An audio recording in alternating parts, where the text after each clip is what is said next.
السلام علیکم ورحمۃ اللہ وبرکاتہ۔ امید ہے آپ سب خیریت سے ہوں گے اور اللہ کی ایمان میں ہوں گے۔ آج کی ہماری کلاس کو ہم ابتدا کرتے ہیں۔ کل ہم نے ابتدائی تعارف پڑھا تھا ذی الحجہ کی اہمیت اور فضیلت کے حوالے سے، اور ہم نے اپنی کلاس کا اختتام کیا تھا عرفہ کی یوم عرفہ اور یوم ذی الحج اور عید کے دن کے حوالے سے ہم نے مختصر تعارف لیا تھا۔ آج کی کلاس کا باقاعدہ آغاز کرتے ہیں۔ آج ہم اپنی کلاس میں دیکھیں گے کہ صحابہ کرام اور تابعین کا طریقہ کیا تھا ذی الحجہ کے دن اور یہ یوم عرفہ کے دن کے بارے میں۔ ہم دیکھتے ہیں کہ صحابہ کرام رضی اللہ تعالیٰ عنہ آپ صلی اللہ علیہ وسلم کے بہت قریبی ساتھیوں میں سے تھے۔ آپ صلی اللہ علیہ وآلہ وسلم کے ساتھیوں میں آپ صلی اللہ علیہ وسلم کی خدمت میں رہا کرتے تھے۔ آپ صلی اللہ علیہ وسلم کے اعمال کو باقاعدہ اپنی آنکھوں سے دیکھا کرتے تھے، اور جو احکامات آپ صلی اللہ علیہ وسلم انہیں دیتے تھے وہ ان پر فوراً عمل کرنا شروع کر دیتے تھے۔ صحابہ کرام سے مختلف تکبیرات پڑھنا جو ہے ہمیں ثابت ملتا ہے۔ مثلاً کون کون سی قسم کی تکبیرات ہیں؟ سب سے پہلے اللہ اکبر لا الہ الا اللہ واللہ اکبر وللہ الحمد۔ اسی طرح ایک اور تکبیرات ہیں، اللہ اکبر کبیرا والحمد للہ کثیرا وسبحان اللہ بکرۃ وصیلا۔ صحیح مسلم کی یہ حدیث ہے۔ اللہ رب العالمین نے ماہ ذی الحجہ کا جو ہمیں مہینہ دیا ہے، جس کی ابتدا ہو چکی ہے، جس میں ہم شامل ہو چکے ہیں، اللہ تعالیٰ نے یہ ایک ہمیں جیک پاٹ ہمارا لگ گیا ہے کہ جس میں ہمیں نیکیاں کمانے کا جو ہے وہ زیادہ سے زیادہ اجر دیا گیا ہے۔ اللہ رب العالمین کے ان تسبیحات میں اگر ہم غور کریں تو ہم دیکھتے ہیں کہ اس میں ہم کیا بیان کر رہے ہیں۔ ہم اللہ تعالیٰ کی حمد و ثنا بیان کر رہے ہیں۔ ہم اللہ کو بتا رہے ہیں کہ اے اللہ تو سب سے بڑا ہے، تو سب سے بڑا ہے، تیرے سوا کوئی شریک نہیں، اور تمام تعریفیں جو ہیں وہ صرف تیرے ہی لیے ہیں، تیرے سوا کوئی عبادت کے لائق نہیں ہے۔ ہم غور و فکر کریں ان الفاظ پر، ان کلمات پر، تو یہ ہمارا ایک طرح سے ایمان کی تازگی کا ذریعہ ہے۔ ایمان کو ہم تازہ کر رہے ہیں۔ جیسے جیسے ہم یہ کلمات اپنی زبان سے ادا کرتے ہیں تو ہم دیکھتے ہیں کہ ہمارا ایمان دوبارہ تازہ ہو رہا ہے۔ تازہ کس طریقے سے ہو رہا ہے؟ ہم اللہ کی یاد میں اپنے آپ کو مشغول رکھ رہے ہیں۔ ہم اپنے روزمرہ کے معاملات میں دیکھیں، اگر ہم کوئی کام بھی کر رہے ہیں، مثال کے طور پہ ہم پانی ہی پی رہے ہیں، یا ہم کسی چیز کا انتظار کر رہے ہیں، سیڑھیاں چڑھ رہے ہیں، بس کا انتظار کر رہے ہیں، یا کچن میں کوئی کام کر رہے ہیں، تو اس میں ہم اپنی زبان سے جب یہ چھوٹے چھوٹے کلمات اللہ تعالیٰ کا ذکر، اللہ تعالیٰ کی حمد و ثنا بیان کریں گے تو اللہ رب العالمین سے ہماری قربت کو زیادہ مضبوطی ملے گی، اللہ رب العالمین سے اور محبت پیدا ہوگی، اور جو کام ہم کر رہے ہیں اس میں بھی اللہ رب العالمین کیا ہے؟ برکت ڈال دیں گے۔ مسند احمد میں ایک حدیث ہے، عبداللہ بن عمر رضی اللہ تعالیٰ عنہ سے روایت ہے کہ نبی کریم صلی اللہ علیہ وآلہ وسلم نے فرمایا، کوئی دن اللہ تعالیٰ کے ہاں ان 10 دنوں سے زیادہ عظمت والا نہیں، اور نہ ہی کسی دن کا عمل اللہ تعالیٰ کو ان 10 دنوں کے عمل سے زیادہ محبوب ہے۔ بس تم ان 10 دنوں میں کثرت سے تحلیل یعنی لا الہ الا اللہ محمد الرسول اللہ پڑھو، اور تکبیر اللہ اکبر اور تمہید الحمدللہ کہو۔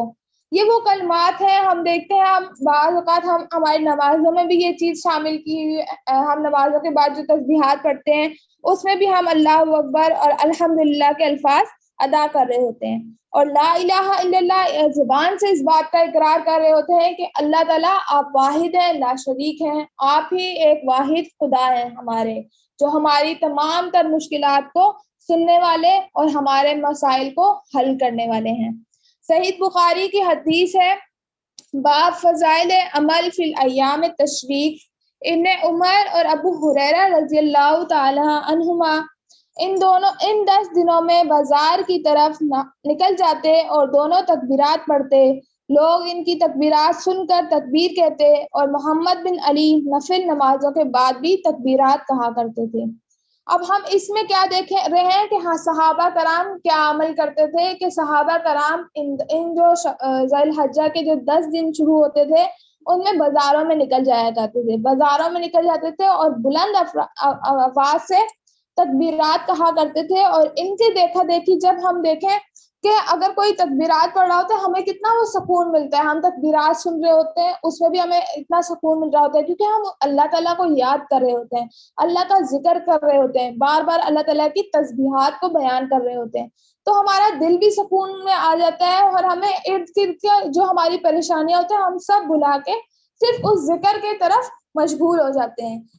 جیسے یہ حج کا مبارک دن قریب آتا ہے یا ذی الحجہ کے ایام شروع ہوتے ہیں، ہم دیکھتے ہیں کہ کہیں بھی زیادہ تر ہر جگہ پہ یہ تلبیحات، یہ تکبیرات کی آوازیں گونج رہی ہوتی ہیں. تو کیسا ایک سما بنا ہوا ہوتا ہے. آپ سوچیں کہ وہ ہم خانہ کعبہ کے سامنے جو لوگ حج اور عمرہ کرنے کے لیے گئے ہوئے ہوتے ہیں، وہ جب ایک آواز بلند ہو کے اللہ رب العالمین کے سامنے اللہ کو کہہ رہے ہوتے ہیں لبیک اللہم لبیک، اے اللہ میں حاضر ہوں، حاضر ہوں، اے اللہ میں حاضر ہوں، وہ کتنا ہمیں سکون دیتا ہے کہ جب ہم وہ سنتے ہیں تو ہمارا دل کرتا ہے کہ ہم بھی بآواز بلند اسی طریقے سے پڑھیں. تو یہی طریقہ صحابہ کرام کا تھا کہ جب وہ جاتے تھے بازاروں میں تو وہ بلند آواز میں تکبیرات پڑھتے تھے اور وہ ایک سما جب بن جاتا تھا کہ سارے لوگ ان کے ساتھ اس چیز میں شامل ہو جاتے تھے اور مل کے اللہ رب العالمین کی تسبیحات اور اس کی حمد و ثنا بیان کرتے تھے. تو ہمارا طرز عمل کیا ہو کہ ہمارا عمل یہ ہو کہ ہم جو بھی کام کر رہے ہیں اپنے گھر میں اس چیز کا معمول بنائیں، کوئی بھی کام کر رہے ہیں، کسی کھانا بنا رہے ہیں، یہ چھوٹے چھوٹے کام ہیں تو یہ چھوٹی چھوٹی تسبیحات ہیں کہ بچوں کو اس چیز کو سکھائیں اور خود بھی ان کے ساتھ ہی ان کلمات کو ادا کریں کہ ان جو 10 ایام میں ہے، ان 10 ایام میں زیادہ سے زیادہ عبادات اور نوافل اور اللہ تعالیٰ کا ذکر میں اپنے آپ کو مشغول رکھیں. اب ذی الحجہ میں سب سے زیادہ خصوصیت 9 ذی الحجہ کی فضیلت ہے، یعنی یوم عرفہ کا دن. اس کا مختصر تعارف کل میں آپ کے سامنے بیان کر چکی ہوں، ہم اس کی مزید تفصیل جو ہے وہ آج پڑھیں گے. یہ یوم عرفہ کا دن کی سب سے پہلی فضیلت یہ ہے کہ یہ دین کی تکمیل کا دن ہے. صحیح بخاری شریف حدیث نمبر 45 میں آتا ہے، عمر بن خطاب رضی اللہ تعالیٰ عنہ سے روایت ہے کہ ایک یہودی نے ان سے کہا کہ اے امیر المومنین، تمہاری کتاب یعنی قرآن میں ایک آیت ہے جسے تم پڑھتے ہو، اگر وہ ہم یہودیوں پر نازل ہو جاتی تو ہم اس دن کو یوم عید بنا لیتے. آپ نے پوچھا وہ کون سی آیت ہے؟ اس نے جواب دیا سورہ مائدہ کی یہ آیت ہے جس کا ترجمہ میں آپ کے سامنے رکھوں گی، آج میں نے تمہارے دین کو مکمل کر دیا اور اپنی نعمت کو تم پر تمام کر دیا اور تمہارے لیے دین اسلام کو پسند کیا. شکر الحمدللہ، اللہ کا لاکھ لاکھ شکر ہے کہ ہم بہترین مسلمان گھرانوں میں پیدا ہوئے ہیں اور ایک اسلام جیسی نعمت اللہ رب العالمین نے ہمیں دی ہے. دین اسلام کو ہمارے لیے پسند فرمایا ہے، یہ سلامتی کا دین ہے. حدیث کے آگے حضرت عمر رضی اللہ عنہ اس بات کو سننے کے بعد فرماتے ہیں کہ ہم اس دین اور اس مقام کو خوب جانتے ہیں. جب یہ آیت رسول اللہ صلی اللہ علیہ وآلہ وسلم پر نازل ہوئی، اس وقت آپ صلی اللہ علیہ وسلم عرفات میں جمعے کے دن کھڑے ہوئے تھے. اب اس حدیث سے یہ بات ثابت ہے کہ آپ صلی اللہ علیہ وسلم پر یہ آیات کب نازل ہوئی کہ اللہ رب العالمین آپ صلی اللہ علیہ وسلم سے فرما رہے ہیں کہ آج میں نے تمہارے لیے دین کو مکمل کر دیا، اپنی نعمت کو تم پر تمام کر دیا اور تمہارے لیے دین اسلام کو پسند فرمایا. ہم اللہ تعالیٰ کا جتنا شکر ادا کریں کہ وہ اتنا ہمارے لیے کم ہے، کیونکہ اللہ رب العالمین نے ایک تو ہمیں نعمت دی کہ ہمیں مسلمان گھرانوں میں پیدا کیا، دوسری نعمت ہمارے لیے کہ ہمارے لیے دین اسلام کو پسند فرمایا اور آپ صلی اللہ علیہ وسلم کا امتی ہمیں بنایا، اور یہ اتنی ساری فضیلتوں کا ہم جتنا شکر ادا کریں کم ہے. اللہ رب العالمین ہمیں سنت محمد صلی اللہ علیہ وآلہ وسلم پر چلنے کی توفیق عطا فرمائے، آمین. دوسری فضیلت یوم عرفہ کی یہ ہے کہ یہ حاجیوں اور غیر حاجیوں یعنی جو حج پہ گئے ہیں اور جو حج پر کسی بھی وجہ سے نہیں جا سکے ان کے کیا ہے معافی کا دن ہے. نبی کریم صلی اللہ علیہ وسلم نے فرمایا تمہارا دوپہر کے بعد عرفات میں کھڑے ہونا تو اللہ رب العالمین آسمان دنیا پر نازل ہوتا ہے اور فرشتوں سے تم پر فخر کرتا ہے، فرماتا ہے کہ میرے بندے میرے پاس کھلے اور گہرے راستوں سے پراگندہ حالت میں آئے ہیں، جو میری رحمت و جنت کے امیدوار ہیں، بس اگر تمہارے گناہ ریت کے ذرے یا بارش کے قطرے یا سمندر کی جھاگ کے برابر بھی ہوں تو انہیں میں بخش دوں گا۔ میرے بندو لوٹ جاؤ، تم بخشائے ہو، ان کے بھی مغفرت جن کی تم نے سفارش کی ہے۔ صحیح ترغیب و تذہیب میں یہ حدیث ہے 112، حدیث نمبر 1112۔ اس میں اگر ہم غور و فکر کریں تو ہمیں کیا چیز ملتی ہے کہ ایک تو اللہ تعالیٰ اپنے بندوں کو اس مقام پہ جب اللہ کی عبادت کے لیے ایک جگہ وہ میدان عرفات میں کھڑے ہوتے ہیں، اللہ کی عبادت کے لیے اللہ کو پکارتے ہیں، اللہ اپنی امت پر، اپنے لوگوں پر، مسلمانوں پر کیا ہے فخر کر رہے ہوتے ہیں، اور فرشتوں کو کہتے ہیں کہ یہ لوگ جو ہے وہ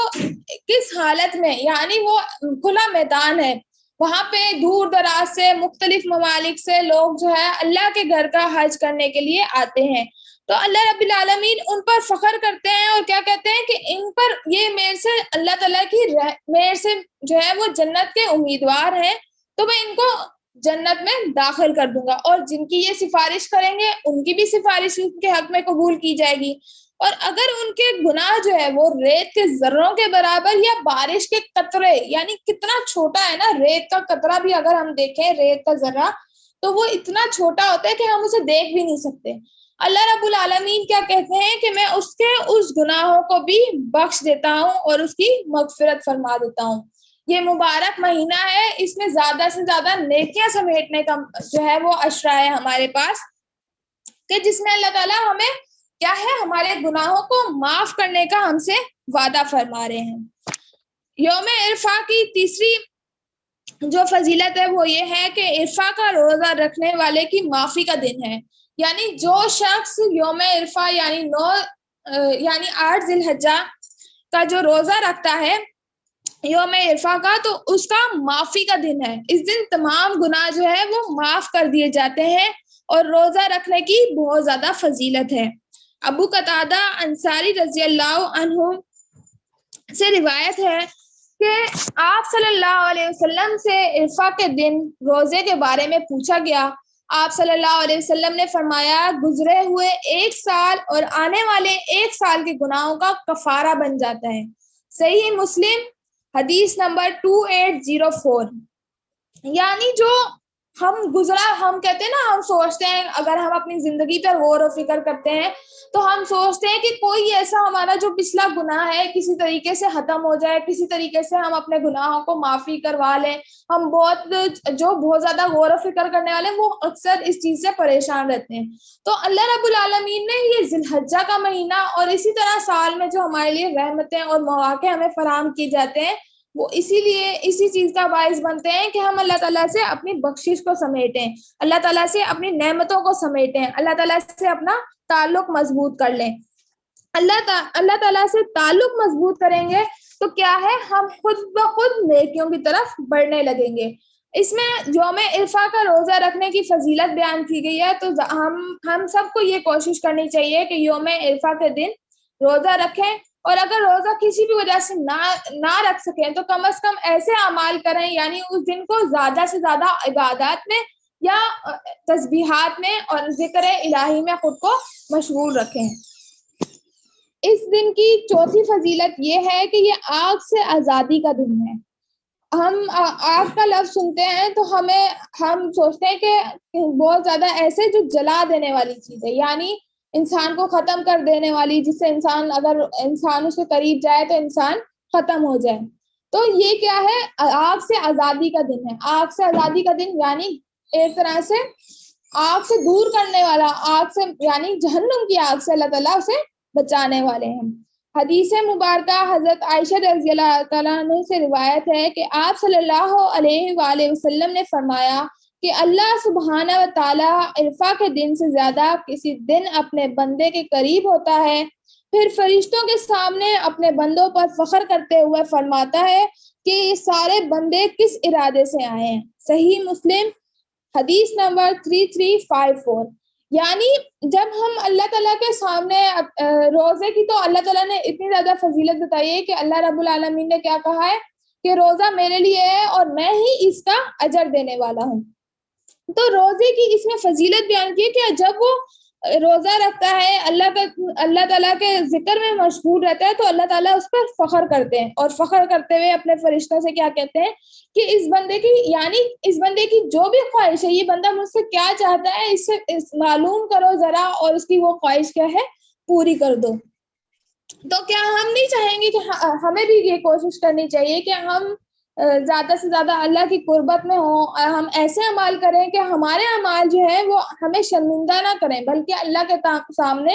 سرخرو کرنے والے ہوں، اللہ کے سامنے ہمیں اللہ کو خوش کرنے والے ہوں۔ ہم جب کہتے ہیں نا ہم کسی سے محبت کرتے ہیں، تو ہم ایسے کام کرنے کی کوشش کرتے ہیں کہ جس سے وہ شخص خوش ہو جائے، ہم ایسا کام کرنے کی کوشش کرتے ہیں کہ جس میں اس شخص کی خوشی شامل ہو۔ تو ہم اللہ رب العالمین سے ہم محبت کا دعویٰ کرتے ہیں، تو ہمارا کیا کام ہے کہ ہم اللہ رب العالمین کی رضا کے لیے جو کام اللہ رب العالمین کو پسند ہے ان کام کو انجام دینے والے ہوں۔ یوم عرفہ جو ہے اہل اسلام کی عید کا دن، یہ بھی ہم نے ذکر کیا۔ اس طرح ہم ایک اور حدیث میں روایت ہے کہ سیدنا عقبہ بن عامر الجہنی رضی اللہ تعالیٰ عنہ سے روایت ہے کہ رسول اکرم صلی اللہ علیہ وآلہ وسلم نے فرمایا، یوم عرفہ قربانی کا دن اور ایام تشریق ہم اہل اسلام کے لیے عید اور ایام کھانے پینے کے لیے ہیں۔ یعنی جو یوم عرفہ کا دن ہے اور قربانی کا جو دن ہے، اس دن روزہ نہ رکھا جائے، یہ ان لوگوں کے لیے ہے جو وہاں اللہ کے گھر کی زیارت کے لیے گئے ہوئے، یعنی حج کو ادا کرنے کے لیے گئے ہیں، یہ احکام ان کے لیے ہے۔ حدیث سنن ابی داؤد 2419 حدیث نمبر ہے۔ ہم اس پہ اگر غور و فکر کریں تو ہم دیکھیں کہ اللہ رب العالمین نے ہمارے لیے کتنا احسان فرمایا ہے، اللہ رب العالمین نے ہم پہ اتنی زیادہ مہربانیاں کی ہیں کہ وہ کہتا ہے کہ ہمیں مواقع پورے سال اس چیز کے دیے جاتے ہیں کہ تم لوٹ آؤ اللہ رب العالمین کی طرف۔ اب اسی ماہ میں جو ہے ہمارے سامنے ہوتا ہے کیا ہے، یوم عرفہ کے بعد آتا ہے قربانی، یعنی قربانی سے پہلے ہمارے حج کرتے ہیں ہم اللہ رب العالمین کے گھر کا۔ تو حج کا پس منظر کیا ہے، ہم اگر غور و فکر کریں تو میں آپ کے سامنے ایک واقعہ رکھتی ہوں چند الفاظ میں، کہ تپتی وادی، چاروں طرف سیاہ پہاڑ،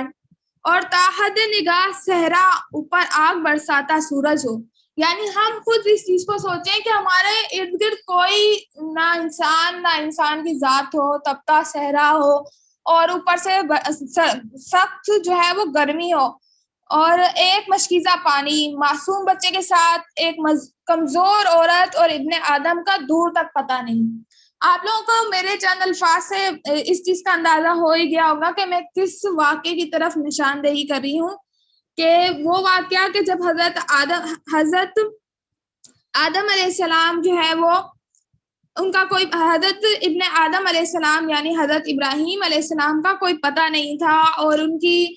زوجہ اور ان کا بیٹا جو ہے وہ صحرا میں تھے، اور وہ حد نگاہ کوئی جو ہے وہ موجود نہیں تھا، صحرا تھا اور ایک مشکیزہ پانی تھا۔ اس وقت کا جو ہے تھوڑا منظر میں آپ کے سامنے پیش کروں گی۔ کائنات اس کے حوصلے، توکل اور صبر، انگداش بے فانی آنکھ سے دیکھنے والوں کی نگاہ میں انجام دردناک موت کے سوا کچھ نہیں۔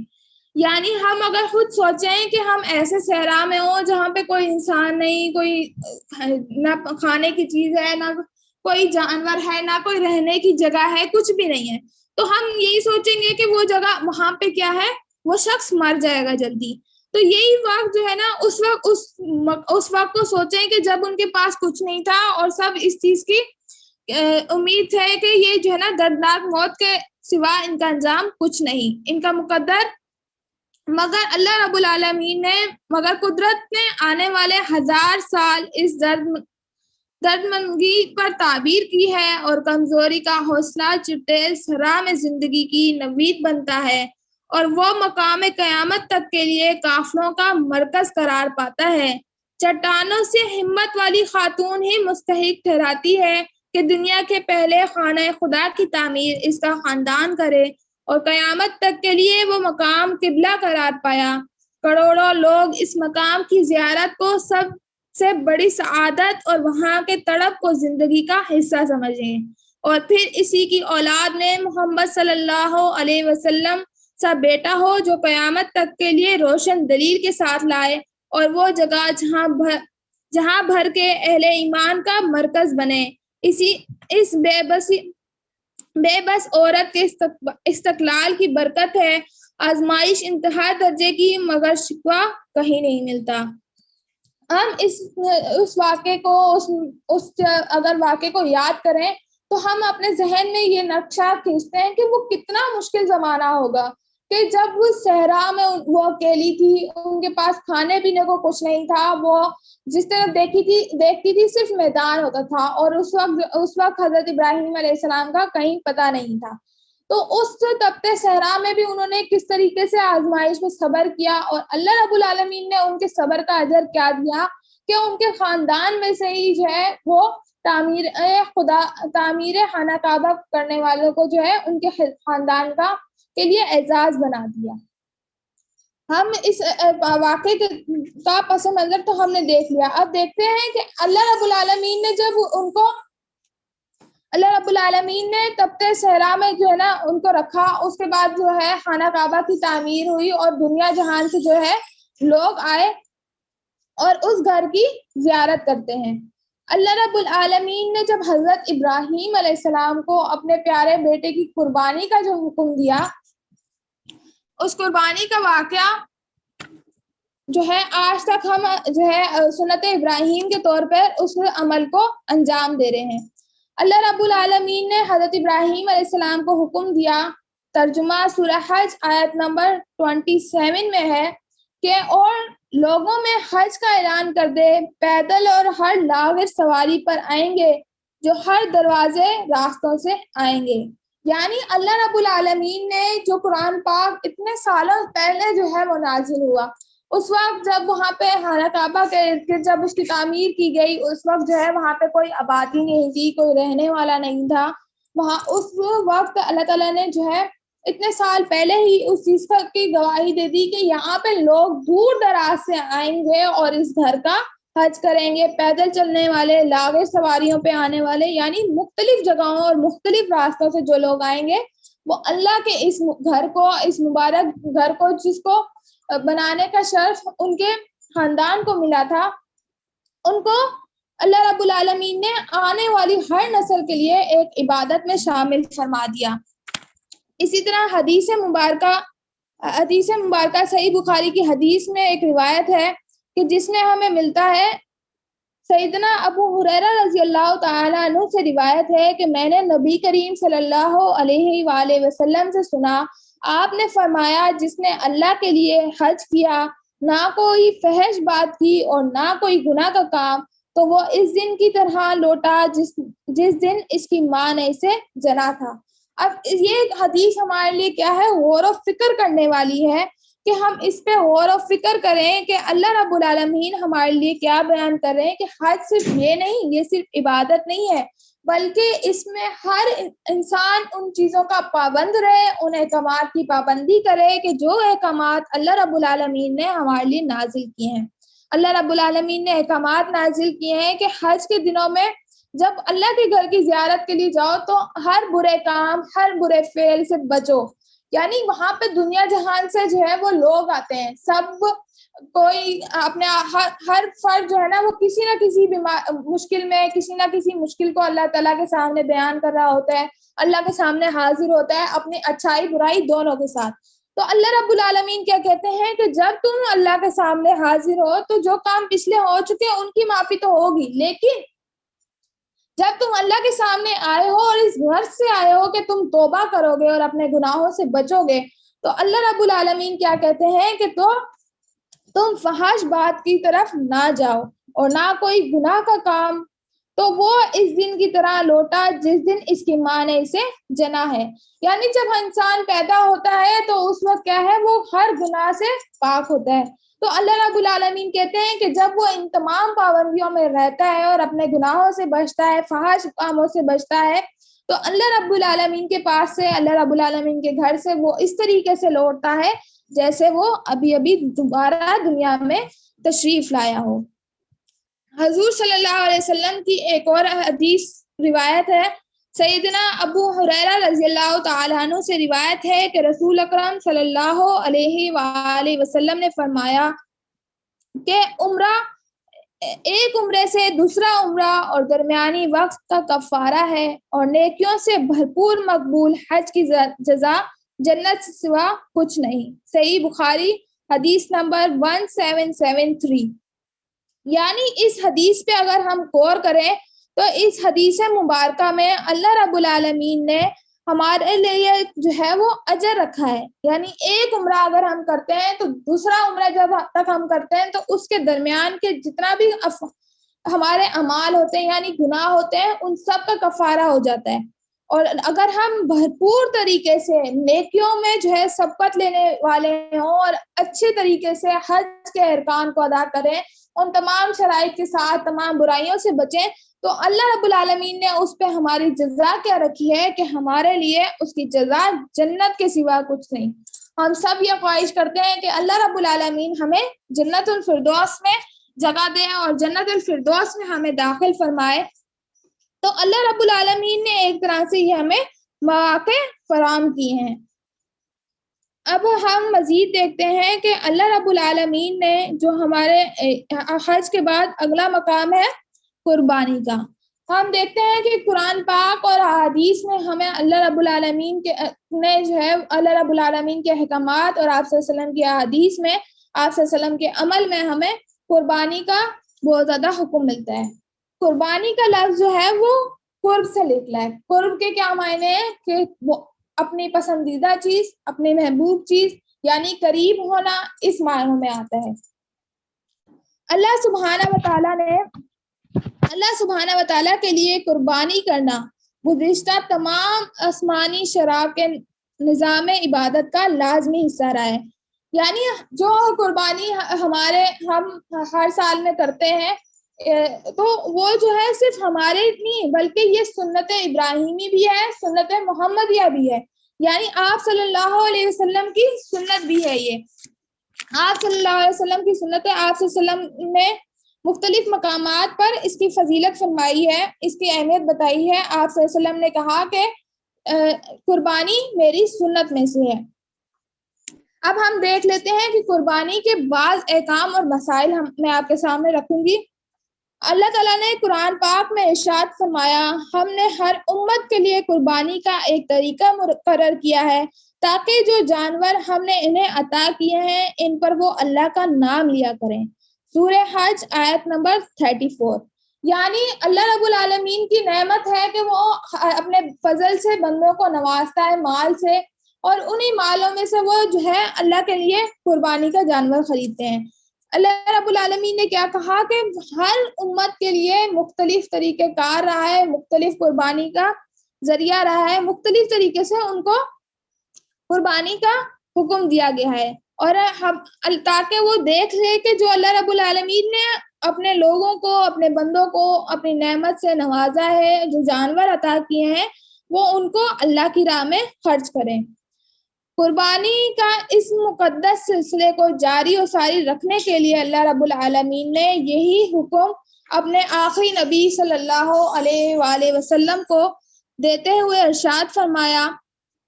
فَصَلِّ لِرَبِّكَ وَانْحَرْ، پس اے نبی صلی اللہ علیہ وآلہ وسلم آپ اپنے پروردگار کے لیے نماز ادا کیجئے اور قربانی کیجئے۔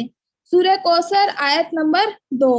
یعنی ہم اس میں اگر غور و فکر کریں تو ہم کیا دیکھتے ہیں، ہمیں ملتا ہے کہ آپ صلی اللہ علیہ وسلم کی سنت میں بھی یہ چیز شامل ہے کہ وہ قربانی کرتے تھے، اور اللہ رب العالمین نے کیا کہا کہ تم میری نماز ادا کرو، یعنی میرا ذکر کرو۔ نماز میں ہم اللہ کا ذکر کرتے ہیں۔ تو اللہ رب العالمین نے کیا حکم دیا ہے سورہ کوثر میں کہ تم میری نماز ادا کرو اور قربانی کو یعنی اللہ کی راہ میں قربان کرو۔ اب ان چیزوں سے کیا فائدے ہوتے ہیں، یعنی ہم اگر نماز ادا کریں گے، اس میں نماز کون سی مراد ہے؟ اس میں نماز مراد ہے عید الاضحیٰ کی نماز ہے، اور نہر سے مراد یعنی ونہر جو ہم نے پڑھا، اس سے مراد کیا ہے؟ قربانی کا جانور ہے جو ہم اللہ کی راہ میں قربان کرتے ہیں۔ قربانی کا مقصد کیا ہے؟ قربانی کا مقصد محض اللہ رب العالمین، اللہ سبحانہ و تعالیٰ کی رضا اور اس کے قرب نفس کی پاکیزگی اور تقوی کا حصول ہے۔ یعنی ہمارا قربانی کا جو مقصد ہے وہ مقصد کیا ہے؟ اللہ رب العالمین کا قرب اور خود کو پاکیزہ کرنا، اور ساتھ ہی ساتھ اللہ تقوی کا حصول ہے۔ ارشاد باری تعالیٰ ہے، اللہ رب العالمین نے فرمایا، اے نبی صلی اللہ علیہ وآلہ وسلم، آپ ان سے کہہ دیجئے کہ میری نماز، میری قربانی، میری زندگی، میری موت، سب کچھ صرف اللہ رب العالمین کے لیے ہے۔ سورہ انعام آیت نمبر 162۔ یعنی اس میں آپ صلی اللہ علیہ وسلم فرما رہے ہیں کہ جو بھی قربانی میں کر رہا ہوں، یعنی جو بھی اعمال میں کر رہا ہوں، وہ صرف اور صرف اللہ رب العالمین کے لیے ہے۔ میری زندگی، میری موت اور میری نمازیں اور میری قربانی، یعنی جو بھی ہمارے اعمال ہوں، ہم اپنے آپ کو اس چیز میں دیکھیں کہ ہمارا اس کا مقصد کیا ہے۔ ہم قربانی کی نیت کر رہے ہیں تو اس قربانی کی نیت میں ہمارا تقوی موجود ہو، ہمارے نفس کی پاکیزگی ہو اور اللہ کی رضا مقصود ہو۔ اسی طرح قرآن پاک میں قربانی کی قبولیت کے شرائط بیان کیے ہیں۔ قربانی کی قبولیت کے شرائط کیا ہیں؟ کہ ہم جو ہے وہ دکھاوے کے لیے نہ کر رہے ہیں، یعنی اللہ تعالیٰ کی قربت کے لیے ہم قربانی کر رہے ہیں نا۔ اگر ہم آج اپنے ارد گرد دیکھتے ہیں تو ہم کیا دیکھتے ہیں کہ لوگ، ہم جانور لاتے ہیں تو نمائش ایک قسم کی چل رہی ہوتی ہے۔ ہم یہ بتاتے ہیں کہ جتنے کا لیا اس سے ڈبل ریٹ میں بتاتے ہیں کہ جو ہے نا ہم نے اتنے کا لیا ہے، یعنی فخریہ طور پر ایک طرح سے ہم اپنے آپ کو بڑا چڑھا کے دکھا رہے ہوتے ہیں، ایک طرح سے ہم غرور اللہ نہ کرے ہم کر رہے ہوتے ہیں۔ تو ہمیں اللہ تعالیٰ سے جو ہے مدد مانگنی چاہیے کہ اللہ تعالیٰ ہم سب کو اس چیز سے محفوظ رکھے۔ شرائط جو ہے میں آپ کے سامنے بیان کروں گی۔ قربانی کے شرائط، یہ قربانی کی قبولیت کے درجل 2 شرائط ہیں، 2 مختصر سے آسان سے شرائط ہیں سمجھنے والے۔ سب سے پہلی شرط کیا ہے؟ تقوی اور پرہیزگاری کا حصول، یعنی پاکیزگی رہنے کے لیے اور اللہ رب العالمین کا تقوی، یعنی اللہ رب العالمین کی محبت کا حصول ہو، اور ہم اپنے آپ کو اللہ کا خوف کا اقرار کر رہے ہوں اور اپنے آپ کو اللہ تعالیٰ کے سامنے عاجز ظاہر کر رہے ہوں، اور ساتھ ہی ساتھ ہم اللہ کے احکامات پر اپنے آپ کو پابند کر کے پرہیزگاری اختیار کر رہے ہوں۔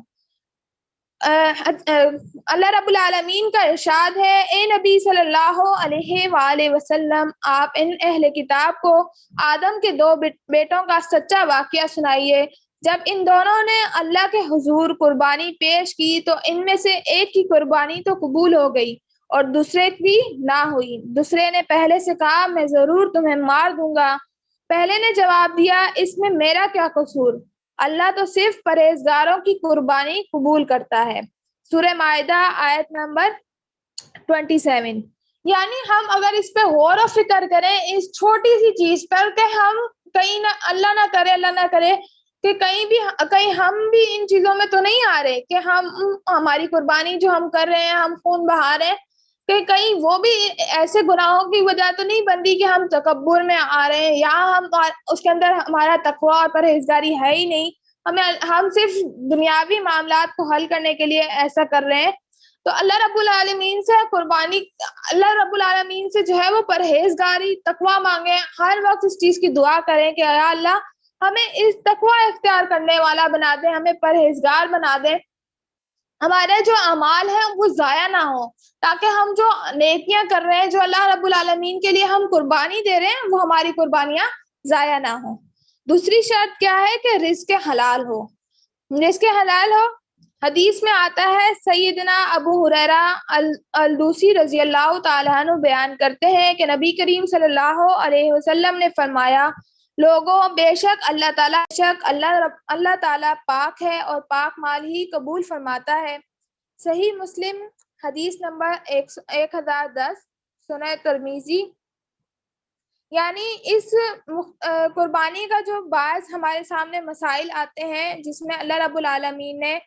ہمیں بتایا ہے کہ تمہاری قربانی کس وقت قبول ہوگی۔ اللہ رب العالمین کے آیات اور ہمیں حدیث مبارکہ سے اس چیز سے ہم نے واضح کر لیا کہ قربانی کے لیے جو ہمارے دو شرائط ہیں، اگر ہم اس پر غور و فکر کریں اور اس کے بارے میں جانیں کہ ہم اللہ نہ کرے ہماری قربانی ضائع نہ ہو، تو ہمیں کوشش کیا کرنی ہے کہ اپنے اندر اس تقویٰ کو پیدا کرنا ہے، اس پاکیزگی کو پیدا کرنا ہے، پرہیزگاری کو اختیار کرنا ہے جو رب کو محبوب ہے، جو ہمیں رب کا محبوب بندہ بنانے کے لیے ضروری ہے۔ اللہ رب العالمین سے دعا ہے کہ اللہ رب العالمین جو ہے ہمیں اس مبارک مہینے میں جو ہے وہ ان تمام نیکیوں پر عمل کرنے والا بنائے۔ اور اب ہم دیکھتے ہیں کہ یعنی حج کے بارے میں بہت سے لوگ یہ کہتے ہیں نا کہ ہم نہیں کر پا رہے ہوتے یا کچھ بھی مسائل ہوتے ہیں، ہر بندے کے پاس اتنا مال نہیں ہوتا یا کسی بھی وجہ سے جو ہے وہ حج نہیں کر پاتا، تو وہ کیا کرے، ان چھوٹی چھوٹی نیکیوں کو، ان چھوٹی چھوٹی جو فضیلتیں میں نے آپ کو کل کی کلاس میں بتائی، یعنی جو روزہ رکھنا ہے، نفل ادا کرنا ہے، تکبیرات کو پڑھنا ہے، ان چھوٹے چھوٹے اعمال کو جس میں چند سیکنڈ لگتے ہیں، چند جو ہے وہ زیادہ سے زیادہ منٹ لگ جائیں گے، تو وہ ان فضول کاموں یا ان جو ہے فضول گفتگو سے جو ہے وہ زیادہ بہتر ہے کہ وہ اللہ کا قرب کا باعث بنے۔ ایسے موقع ہمیں بار بار نہیں ملتے، یہ پورے سال میں جیسے ذی الحجہ ہو گیا، یہ ذی الحجہ کے چند دن ہیں جو ہمارے پاس رہ گئے ہیں، تو زیادہ سے زیادہ ہمیں کیا کوشش کرنی ہے، ہم لوگ اگر حج کرنا چاہتے ہیں تو ہر بندہ حج نہیں کرے تو وہ کیا کرے، اس ماہ کے روزے رکھے، یعنی پہلے 9 دن جو ہے وہ روزے رکھے، خاص طور پر 9 ذی الحجہ کا روزہ۔ دوسری چیز، تکبیرات کو بلند آواز میں پڑھے، جیسے نبی کریم صلی اللہ علیہ وسلم کی احادیث میں نے آپ کے سامنے بیان کی کہ اس وقت صحابہ کرام جو ہے وہ ان تسبیحات کو پڑھتے تھے۔ میں دوبارہ دہرا دیتی ہوں، لا الہ الا اللہ، اللہ اکبر، الحمدللہ کثرت سے پڑھا کریں، اور تہجد کا اہتمام کریں، خوب استغفار کریں، نیک کام کرنے کی زیادہ سے زیادہ کوشش کریں، اور کسی بھی چیز کو جو ہے، کسی بھی چھوٹی سی چھوٹی نیکی کو حقیر نہ سمجھیں، کیونکہ یہ چھوٹی چھوٹی نیکیاں ہیں جو آخرت میں ہماری کامیابی کا باعث بن سکتی ہیں۔ جب ہماری نیکیوں کا پلڑا تولا جا رہا ہوگا اور ہمیں چھوٹی چھوٹی نیکیوں کی ضرورت ہوگی، تو یہ وہ چھوٹی چھوٹی نیکیاں ہیں، یہ وہ چھوٹے چھوٹے اعمال ہیں، جیسے صدقہ ہو گیا، یا کسی کی مدد کر دینا، یا کسی کو مسکرا کے دیکھ لینا، تو یہ چھوٹی چھوٹی نیکیاں ہیں جو ہمیں اللہ رب العالمین کے سامنے سرخرو کرنے کا باعث بن سکتی ہیں۔ ہم قربانی کی طرف بڑھتے ہیں، ہم اگر غور و فکر کریں، ہم دیکھیں تو یہ ذہن میں سوال آتا ہے نا کہ یہ قربانی کا سلسلہ، ہمیں اس چیز میں ہم پڑھتے بھی ہیں، الحمدللہ ہمیں اس چیز کا علم ہے کہ اس کا سلسلہ کہاں سے شروع ہوا، کس طریقے سے ہوا، لیکن پھر بھی بعض دفعہ ہم سے چھوٹے بچے جنہیں نہیں معلوم ہوتا، یا جنہیں معلوم ہوتا ہے لیکن پوری تفصیل سے نہیں معلوم ہوتا، یہ سوال ذہن میں آتے ہیں، ابراہیم علیہ السلام سے قربانی کا سلسلہ کیسے شروع ہوا، وہ کون ہیں، سنت کا جاری عظیم مقام ان کے عمل کو کیسے ملا، وہ کیا عظیم پیغام ہے جو ان کی زندگی میں ہمارے لیے پوشیدہ ہے۔ یہ وہ سوالات ہیں جو بقرہ عید کے موسم پہ بطور خاص جو ہے نا، جو سوچنے والے لوگ ہیں ان کے ذہن میں یہ چیزیں آتی ہیں، تو انہی کی تفسیر میں آپ کے سامنے رکھوں گی کہ حضرت ابراہیم علیہ السلام وہ نبی ہیں جنہیں اللہ رب العالمین نے وفادار کی سند عطا فرمائی، یعنی اللہ رب العالمین نے حضرت ابراہیم علیہ السلام کے بارے میں فرمایا کہ یہ وہ ہیں جنہوں نے وفاداری کا حق ادا کیا ہے، ان کو اللہ رب العالمین نے خلیل اللہ کا مقام عطا کیا۔ رب کریم نے ان کے بارے میں فرمایا، ابراہیم علیہ السلام اپنے رب کی ہر آزمائش میں پورا اترے، یعنی اللہ رب العالمین نے ان کو وفادار کہا، لیکن انہوں نے یہ چیز کیا ہے، اس چیز کا ایک وجہ تھی، انہوں نے اپنے آپ کو اس چیز میں ثابت کیا، اپنے اعمال سے، اللہ رب العالمین کی اطاعت سے، ان کے احکامات کی اطاعت سے، اور اللہ رب العالمین نے جتنے بھی احکامات حضرت ابراہیم علیہ السلام کو دیے، یعنی جو بھی حکم دیا، اس پہ وہ اس آزمائش پر وہ پورے کے پورے اترے. اللہ رب العالمین نے کہا کہ وہ وفاداری میں کامیاب ہو گیا اور آزمائش میں پورے اترے. ان کے نتیجے میں اللہ نے انہیں تمام جہان والوں کے لیے پیشوا بنا دیا. اب پیشوا کون ہوتا ہے؟ پیشوا وہ ہوتا ہے کسی چیز کے ابتدا کرنے والا، یعنی انوینٹ کرنے والا. ایک طرح سے کسی چیز کو انوینٹ کرنا، یا کسی نے کسی کا حکمران یا لیڈر کہہ لیں کہ وہ اس چیز کا لیڈر بنا دیا اللہ رب العالمین نے. یہ وہ نبی ہیں جن کی زندگی کو نبی کریم صلی اللہ علیہ وسلم کی طرح اسوہ قرار دیا. ان کی امتیازی خصوصیت یہ بھی ہے کہ ان پر تمام امتوں کا اتفاق ہے. یعنی اگر ہم دیکھتے ہیں تو کہیں نہ کہیں کسی نہ کسی ہم قرآن پاک کی اگر تفسیر پڑھتے ہیں تو ہمیں نبیوں کے بہت سارے مخالفین ملتے ہیں، لیکن حضرت ابراہیم علیہ السلام جو ہے ان کو یہ امتیازی خصوصیت حاصل ہے کہ تمام امتوں کا اس پر اتفاق ہے. مسلمان، یہودی، عیسائی سبھی ان کو اپنا جد امجد مانتے ہیں. ابراہیم علیہ السلام کی وفا کی کہانی بہت طویل ہے.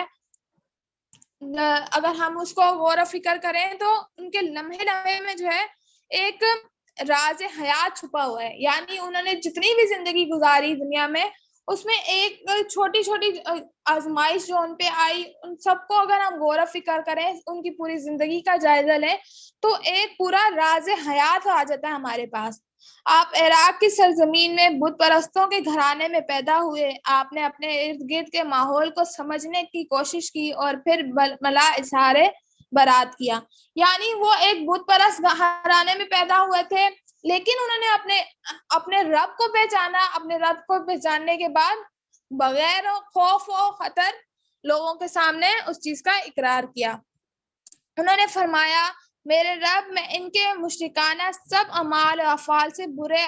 بری الذمہ ہوں. پھر غور و فکر اور مشاہدے سے رب کریم کی تلاش کی. فرمایا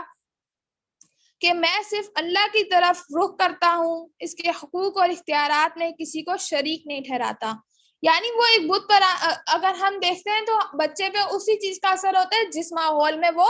پیدا ہوتا ہے یا جس ماحول میں وہ رہتا ہے. تو اس میں اللہ رب العالمین نے کیا، ان کو اس چیز کا امتیاز حاصل کہ انہوں نے اپنے ارد گرد پہ غور و فکر کیا، اس کے بعد عمل کیا. یعنی اگر وہ ایسا بھی ہو سکتا تھا کہ وہ بھی اپنے اگر شرک اور مشرکانہ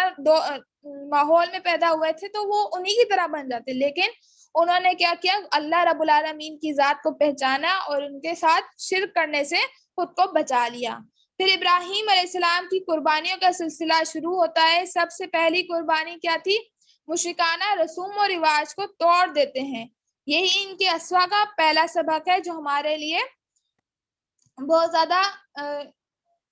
عمل کے قابل ہے یا بہت زیادہ سبق کے قابل ہے. زمانے کے خداؤں سے اعلان برات اور بیزاری ظاہر کی جائے. یعنی ان کی زندگی سے کیا ملتا ہے ہمیں سبق یہ ملتا ہے کہ دنیا کے زمانے میں جو خدا ہے، یعنی خدا نعوذ باللہ نہیں، یعنی خدا کی طرح سے خود کو خدا سمجھنے والے لوگ، یعنی جن سے ہم ڈرتے ہیں، جن کا خوف ہمارے دلوں میں ہے یا جن سے ہم بیزار ہیں، لیکن ہم وہ خوف اور بیزاریت ان پہ ظاہر نہیں کر سکتے. تو اس سے ہمیں سبق کیا ملتا ہے کہ خوف اور بیزاریت خوف کو ختم کریں اور اعلان کے ساتھ جو ہے ان کے خلاف ڈٹ کر مقابلہ کریں. دوسری قربانی اس مشرکانہ معاشرے میں عملی قدم اٹھانا تھا.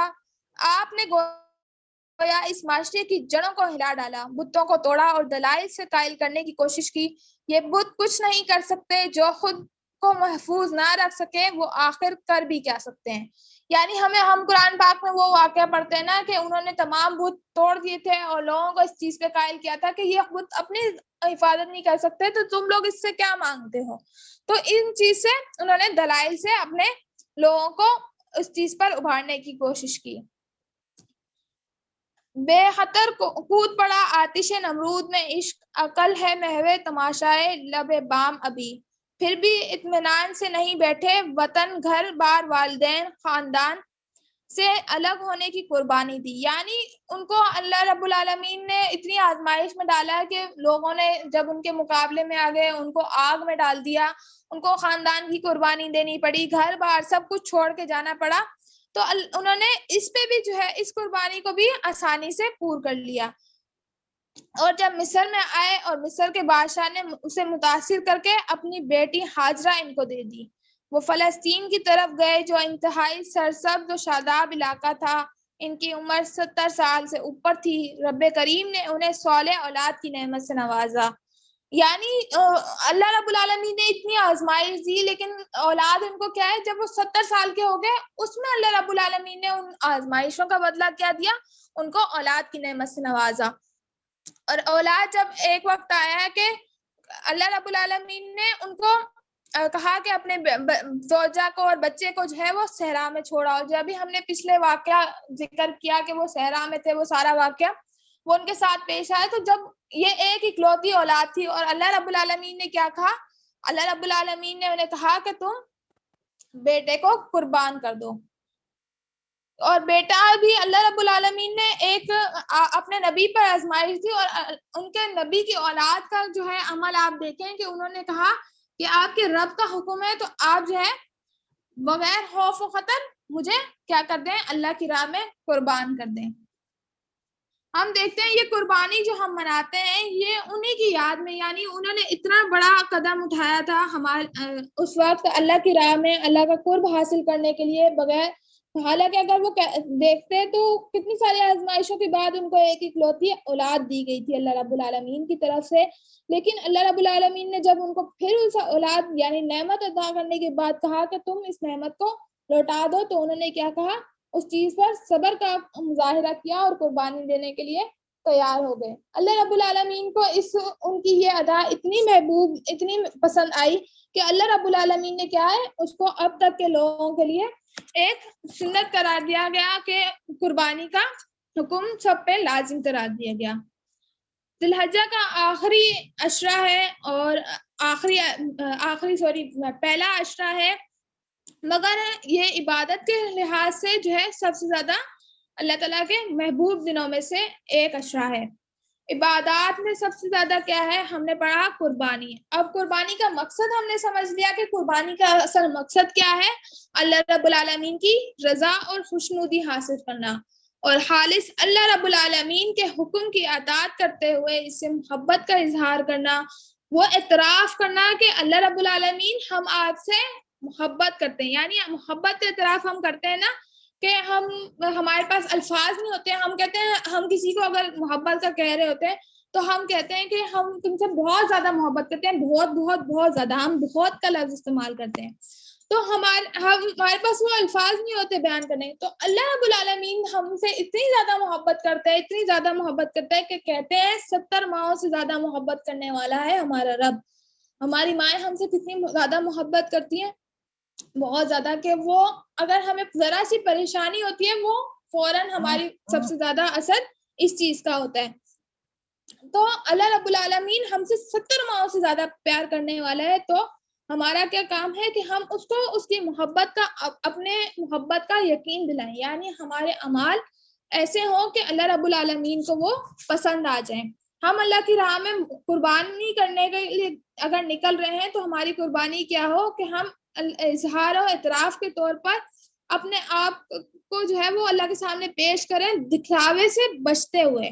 جانور کو ذبح کرنا اور قربانی کا اصل مقصد ہے، یعنی ہم قربانی تو کر رہے ہیں لیکن اس میں دکھلاوا ہم شامل نہ کریں، ہم لوگوں کو دکھانے کے لیے بڑھ چڑھ کے اس میں یہ نہ کریں کہ جوش میں آ جائیں۔ اللہ رب العالمین نے کہا نا کہ تم دکھلاوا اور ریاکاری سے بچو، یہ نہ ہو کہ تمہاری قربانی کیا ہے، ضائع ہو جائے۔ قرآن مجید میں اللہ تعالیٰ نے جو ہے، ابھی میں نے آپ کے سامنے جو رکھی تھی آیت کے فصل ربی کا ونہر، اللہ تعالیٰ نے جو ہے قربانی کرنے والے سے اصل مقصد کیا ہے، تقوی مقصود ہے، یعنی انسان اس صفت کو نشوونما دے اور ایک دوسرے پر فخر جتائے نہیں، بلکہ اللہ تعالیٰ کا جو حکم ہے سنت ابراہیمی کی یاد تازہ کرنے کا جو کام ہے اس کو اچھے طریقے سے اور احسن طریقے سے رب کی رضا کے لیے مکمل کرے۔ قربانی جو ہے ہم یہ کہہ سکتے ہیں کہ صرف حضرت ابراہیم علیہ السلام خلیل اللہ، جن کو اللہ تعالیٰ نے لقب دیا، ان کی سنت نہیں ہے، بلکہ نبی کریم صلی اللہ علیہ وسلم کی جو ہم سیرت دیکھتے ہیں اس میں ہمیں ملتا ہے کہ آپ صلی اللہ علیہ وسلم نے عید الاضحیٰ کے موقع پر قربانی کو اپنی سنت قرار دیا۔ یعنی یہ آپ صلی اللہ علیہ وآلہ وسلم کی بھی سنت ہے۔ اسی طرح رسول اکرم صلی اللہ علیہ وسلم نے ایک اور جگہ فرمایا، بے شک اس دن ہم پہلا کام یہ کرتے ہیں کہ نماز عید ادا کرتے ہیں، یعنی جو عید کا دن ہے سب سے پہلے ہم اس دن نماز ادا کرتے ہیں، پھر واپسی پلٹتے ہیں اور قربانی کرتے ہیں۔ جس شخص نے ایسا ہی کیا اس نے ہماری سنت کو پا لیا، یعنی جو شخص صبح اٹھا، نماز عید کی تیاری کی، نماز عید گاہ گیا، نماز ادا کی اور واپس آ کے اللہ کی راہ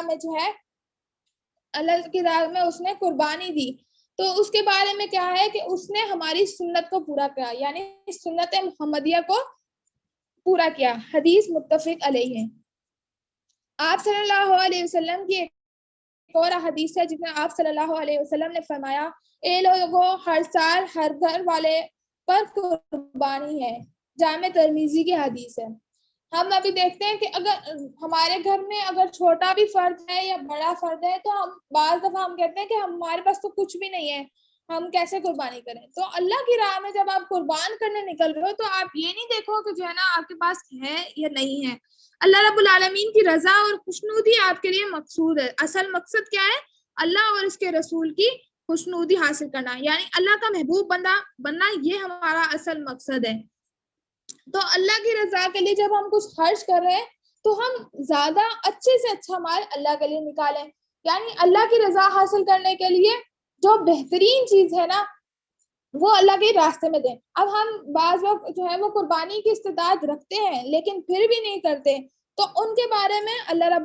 آپ صلی اللہ علیہ وسلم کی جو حدیث ہے وہ آپ کے سامنے رکھوں گی۔ مسند احمد کی حدیث ہے کہ آپ صلی اللہ علیہ وآلہ وسلم نے فرمایا، جو وسعت کے باوجود قربانی نہ کرے وہ ہماری عیدگاہ کے قریب نہ آئے، یعنی اتنا سخت حکم اللہ رب العالمین کے جو ہے نا وسعت اللہ رب العالمین نے آپ کو دی ہے، آپ کو جو ہے نا اس قابل جو ہے نا وہ دیا ہے، مال دیا ہے کہ آپ اللہ کی راہ میں خرچ کر سکتے ہو، لیکن آپ ان کو کیا ہے خرچ نہیں کر رہے ہو، تو وہ کیا ہے آپ کے لیے وہ مال بظاہر تو یہ ہے کہ آپ اس کو بچا کے رکھ رہے ہو، لیکن وہ آپ کے لیے کیا ہے آپ کے سوا کچھ نہیں ہے، یعنی آپ نے حکم ربی کو جھٹلا دیا اور اپنے لیے اس کو بچا کے رکھا ہے، تو آپ کے لیے وہ فائدہ مند نہیں ہے۔ حدیث میں آتا ہے کہ نبی کریم صلی اللہ علیہ وسلم نے فرمایا، اللہ تبارک و تعالیٰ کے نزدیک سب سے عظیم دن قربانی کا دن ہے، پھر یوم القہر ہے، یعنی یہ حدیث سنن ابی داؤد میں ہے 1465 حدیث نمبر ہے۔ یوم القہر سے مراد عید کا دوسرا دن مراد ہے، اور قربانی ہمارے باپ حضرت ابراہیم علیہ السلام کی سنت ہے جسے اللہ تعالیٰ نے امت محمدیہ صلی اللہ علیہ وسلم کے لیے بھی جاری فرما دیا ہے۔ ایک اور قرآن پاک میں ارشاد ہے کہ ہم نے اس کے بدلے میں بڑی قربانی عطا کی، یعنی جس قربانی کا ذکر ابھی ہم نے کیا کہ حضرت ابراہیم علیہ السلام سے اللہ رب العالمین نے بڑی قربانی لی کہ ان کے بیٹے کی قربانی اللہ رب العالمین سے ان سے لی، لیکن اللہ رب العالمین نے کیا کیا، ان کی اطاعت اور ان کی پرہیزگاری اور ان کا اتنا اللہ تعالیٰ پر یقین اور توکل تھا کہ اللہ رب العالمین نے کیا کیا کہ جب وہ حضرت ابراہیم علیہ السلام اپنے بیٹے کو کے گردن پہ چھری پھیرنے لگے تو اللہ رب العالمین نے ان کی جگہ پہ ایک میڈا بھیج دیا، یعنی اللہ رب العالمین نے ان کی اس ادا کو اتنا پسند کیا کہ وہ قربان کرنے چلے تھے اپنا ایک اکلوتا بیٹا جو اللہ رب العالمین نے انہیں اتنے سالوں بعد دیا تھا، تو اللہ رب العالمین نے اصل ان کا کیا ہے امتحان مقصود تھا۔ ہم اگر اپنے بارے میں سوچیں، ہم اگر دیکھیں تو کیا ہمیں اتنی ہمت ہے، اتنا حوصلہ ہے کہ ہم اللہ رب العالمین کے اگر وہ حکم ہمارے لیے اب ہو جائے کہ آپ جو ہے اپنے عزیز ترین چیز یعنی اپنے اولاد میں سے کسی کا گلا کاٹ دیں یا اللہ کی راہ میں اس کو قربان کر دیں، ہمارا کیسے ہمارے تو اتنے دل ہی نہیں ہے کہ ہم اللہ کی راہ میں جو ہے وہ ایسا عمل جو ہے ایسا جذبہ دکھا سکیں کہ ہم اللہ رب العالمین کو محبت کا اظہار کرنے کے لیے اپنے اولادوں کو قربان کر دیں، کیونکہ ہمارے دلوں میں اپنی اولاد ظاہر سی بات ہے خون ہے، خون کا جو ہے وہ اتنی محبت ہے کہ ہم اس چیز سے انکاری نہیں ہے، آخر میں اللہ رب العالمین سے اس بات پہ جو ہے نا اپنی بات کا اختتام کرتی ہوں کہ اللہ رب العالمین سے دعا ہے کہ اللہ رب العالمین ہمیں قربانی کا صحیح طریقہ اور صحیح اس کے احکامات کے مطابق اس کو قربانی کو انجام دینے والا بنائے، اور اس مبارک عشرے کی بھرپور فضیلت کو حاصل کرنے والا بنائے، اور اللہ کی راہ میں جو ہے وہ نکلنے والا بنائے، اور جو کچھ اللہ رب العالمین ہم نے یہاں کل کی اور آج کی کلاس میں سیکھا ہے اس کو قبول اور مقبول فرمائے، آمین۔ اور چند جملے میں آپ کے سامنے پڑھوں گی، اس پہ اپنی کلاس کا اختتام کروں گی۔ چلو قربان کر ڈالیں مہینہ ہم پہ قربانی کا، پھر سے سایہ فگن ہے چلو قربان کر ڈالیں، انا کو، خود پسندی کو، عداوت کو، قدوت کو، جہالت کو، نفرت کو چلو قربان کر ڈالیں، دلوں کو بانٹنے والی، دلوں کو توڑنے والی ہر ایک بیکار عادت کو چلو قربان کر ڈالیں، فقط اللہ کی خاطر خدارا ایک ہو جائیں، مسلمان کو مسلمان سے جو بانٹے ایسے مسلک کو چلو قربان کر ڈالیں، کہ قربانی علامت ہے خدا کو راضی کرنے کی، بدی کی ہر علامت کی چلو قربان کر ڈالیں۔ جزاک اللہ خیر، اللہ ہم سب کا حامی و ناصر ہو۔ بسم اللہ الرحمن الرحیم۔ اچھا جی، السلام علیکم ٹو آل آف یو۔ سب سے پہلے تو حسیبہ ماشاءاللہ میرے پاس ورڈز نہیں ہیں، ٹھیک ہے، جن کے تھرو میں آپ کی تعریف کر سکوں، کیونکہ جب اسلام کی بات آتی ہے میں خود تھوڑی سی ایموشنل ہو جاتی ہوں، اور پھر ذکر ایسی ہستیوں کا ہو تو انسان کے پاس ورڈ نہیں رہتے، کیونکہ ہمارے لفظ بہت چھوٹے ہیں، اور جو یہ ہستیاں ہیں جن کے بارے میں بات کی جا رہی تھی اور ہم لوگوں کو کرنی بھی چاہیے، ٹھیک ہے، وہ ہستیاں بہت بڑی ہیں، ٹھیک ہے، کمال ہیں، بے مثال ہیں، لاجواب ہیں۔ رہی بات حضرت ابراہیم علیہ السلام کی، تو جتنا ہم لوگ ان کے بارے میں پڑھیں، جتنا ان کے بارے میں جانیں، میرے خیال میں بینگ مسلم ہمارے لیے وہ کم ہی ہے۔ وہ ایک واحد پیغمبر تھے، وہ واحد نبی تھے جن کے اوپر بے شمار مصیبتیں آئیں، اور انہوں نے آنکھ کھولی تو انہوں نے جو ہے وہ غیر مسلم سارے آس پاس دیکھے، ٹھیک ہے، اپنے اوپر جو ہے انہوں نے بڑے ستم جو ہے برداشت کیے، ٹھیک ہے، آگ تک کو جو ہے ان کے لیے تیار کیا گیا، اس میں ان کو پھینکا گیا، تو وہ کمال بات ہے نا، ان کا توکل کمال تھا۔ آج کل کے ہمارے جو ہم لوگ ہیں، ہمارا توکل نہیں اللہ تعالیٰ پہ، ہم خود پہلے کچھ بننے کی کوشش کرتے ہیں، بعد میں سوچتے ہیں کہ اللہ کچھ کر دے گا، حالانکہ حضرت ابراہیم علیہ السلام جیسا توکل، یقین اور ایمان ہمارا ہونا چاہیے، تو پھر ہمارا بھی تو حسبی اللہ و نعم الوکیل، نعم المولا و نعم النصیر، تو ہمارا بھی تو وکیل وہی ہے، ہمیں بھی تو وہی راستہ دکھانے والا ہے، ہمارا بھی تو سب کچھ وہی ہے۔ تو حضرت ابراہیم کی صرف ہم لوگ قربانی کے لیے نہ جائیں، ٹھیک ہے، آپ کی مجھے یہ بات بہت اچھی لگی جو آپ نے شرائط جو ہے وہ کلیئر کی ہیں، ٹھیک ہے، ماشاءاللہ سے آپ نے کل اور آج بہترین ایک کہتے ہیں نا کہ ایک لیکچر دیا ہے، ٹھیک ہے، اور ایک بہترین طریقے سے آپ نے ہماری جو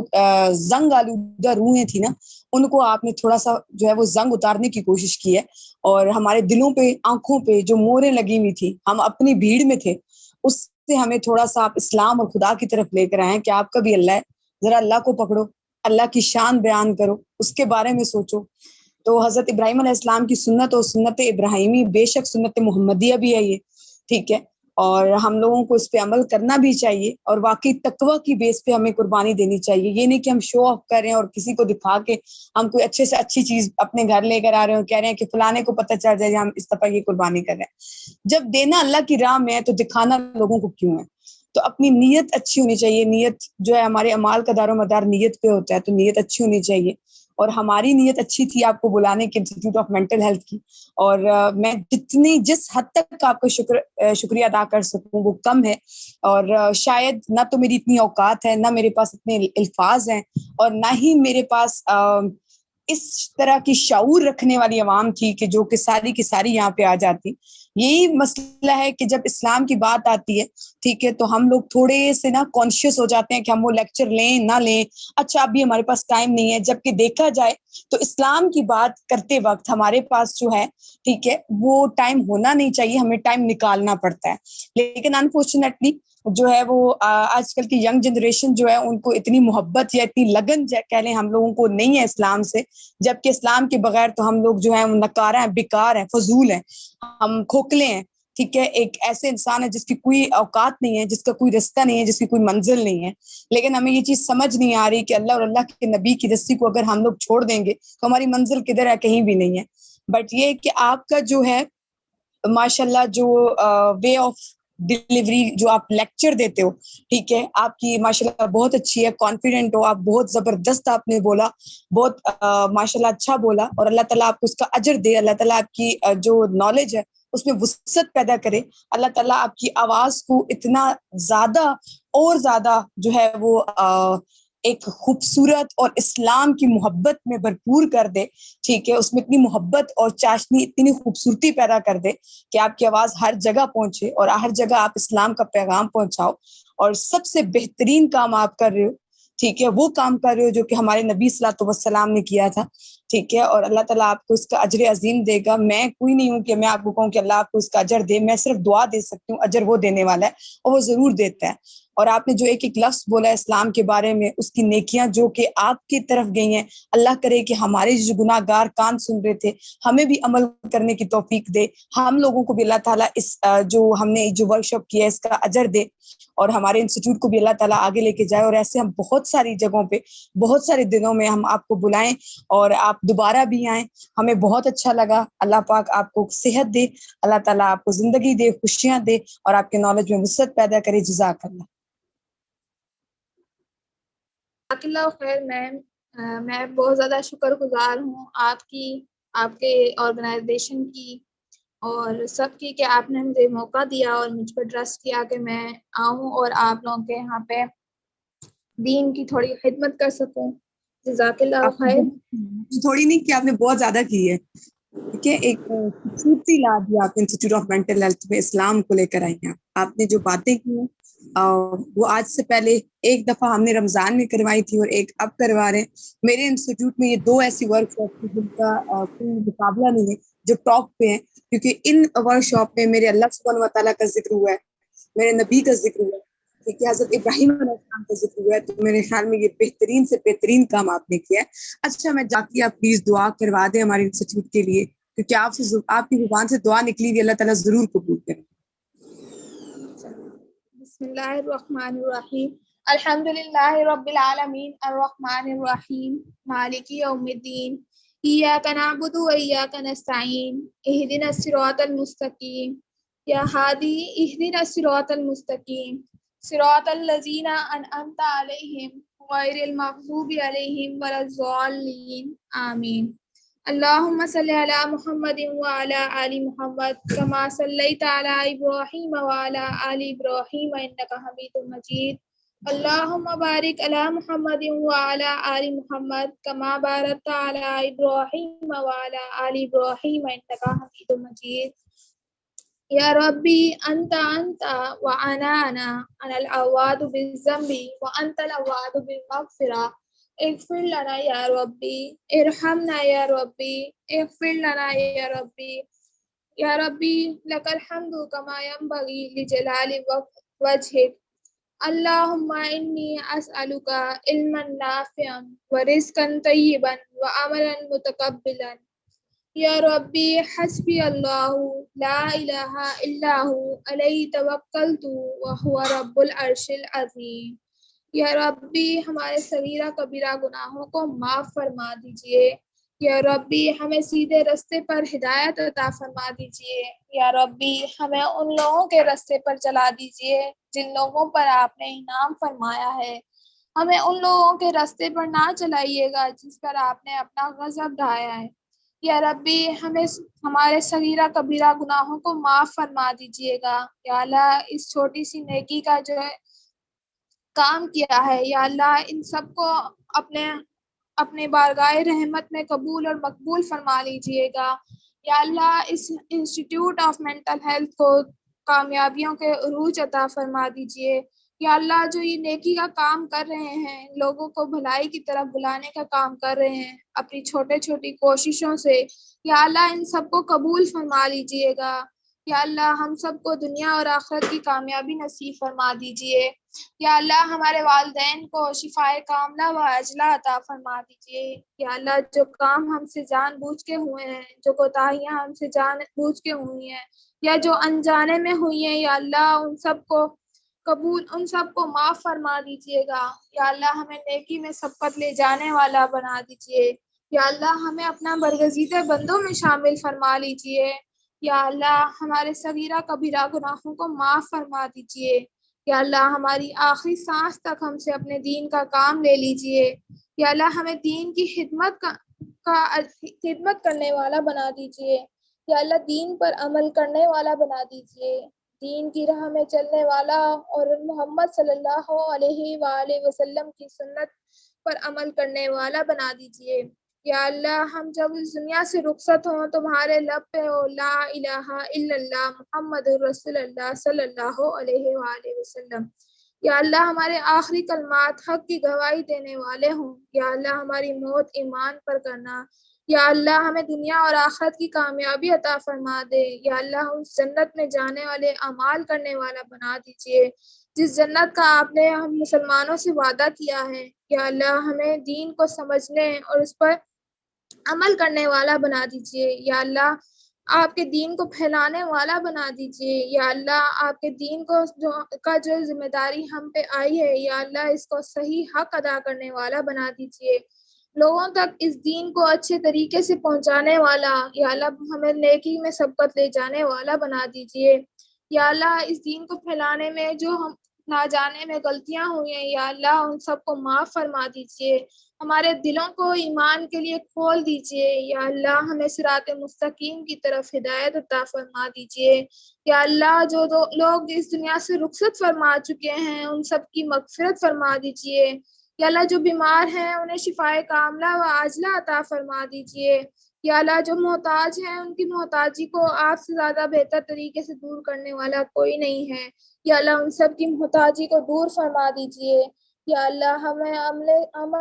نیک عمل پر استقامت عطا فرما دیجیے۔ اللہم لک الحمد حتی ترضی ولک الحمد اذا رضیت ولک الحمد بعد رضا ولک الحمد علی کل حال وفی کل حین۔ اللہم لک الحمد حمدا کثیرا طیبا مبارکا فی۔ یا رب لک الحمد کما ینبغی لجلال وجہک وعظیم سلطانک۔ الحمدللہ رب العالمین الرحمن الرحیم مالک یوم الدین ایاک نعبد و ایاک نستعین اہدنا الصراط المستقیم یا ہادی اہدنا الصراط المستقیم صراط الذین انعمت علیہم غیر المغضوب علیہم ولا الضالین۔ یا ربی جس نے دعا کا کہا ہے ان سب کی جائز خواہشات کو قبول اور مقبول فرما لیجئے۔ یا اللہ آپ بے شک دعاؤں کو قبول کرنے والے ہیں۔ یا اللہ ہم آپ سے راضی ہیں، آپ بھی ہم سے راضی ہو جائیے۔ یا رب العالمین ہمارے ان چھوٹی چھوٹی دعاؤں کو، یا اللہ ان چھوٹی چھوٹی دعاؤں کو اور غلطیوں کو معاف فرما دیجئے۔ یا اللہ ہماری ان دعاؤں کو قبول فرما لیجئے۔ یا رب العالمین ہمیں سیدھے راستے پر استقامت عطا فرما دیجئے۔ رب ارحمہما کما ربیانی صغیرا، رب ارحمہما کما ربیانی صغیرا، اغفر لنا یا ربی ارحمنا یا ربی۔ اللہم صلی علی محمد وعلی آل محمد کما صلیت علی ابراہیم وعلی آل ابراہیم انکا حمید مجید۔ اللہم بارک علی محمد وعلی آل محمد کما بارکت علی ابراہیم وعلی آل ابراہیم انکا حمید مجید۔ جزاک اللہ خیرا کثیرا۔